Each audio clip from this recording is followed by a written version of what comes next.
இதுதான் திராவிட மாடல். பழைய மாடல் திராவிட மாடல். திராவிட மாடல் என்ன தெரியுமா? திராவிட மாடல் என்றால் தமிழ்நாட்டில் உள்ள இளைஞர்கள் மது இல்லாமல் இருக்க முடியாத ஒரு சூழல் தான் திராவிட மாடல்.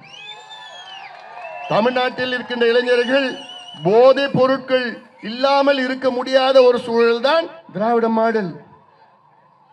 தமிழ்நாட்டில் உள்ள பெண்களுக்கு பாதுகாப்பு இல்லாத ஒரு சூழல் தான் திராவிட மாடல். தமிழ்நாட்டில் உள்ள விவசாயிகளை பிச்சை எடுக்க வைக்கின்ற மாடல் தான் திராவிட மாடல்.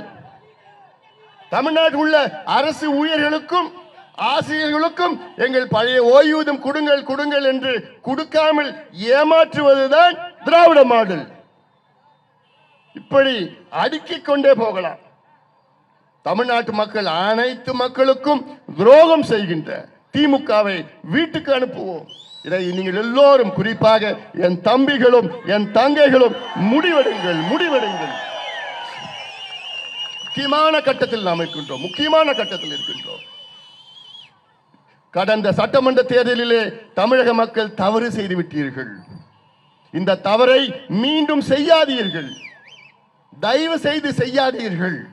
இந்த ஊழல் திமுக, மனசாட்சி இல்லாத ஒரு திமுக, சமூக நீதியின் விரோதி திமுக, சமூக நீதியின் துரோகி திமுக, சமூக நீதி பற்றி பேசுவதற்கு கூட தகுதி இல்லாத திமுகவை வீட்டுக்கு அனுப்புகின்ற காலம் நேரம் வந்துவிட்டது.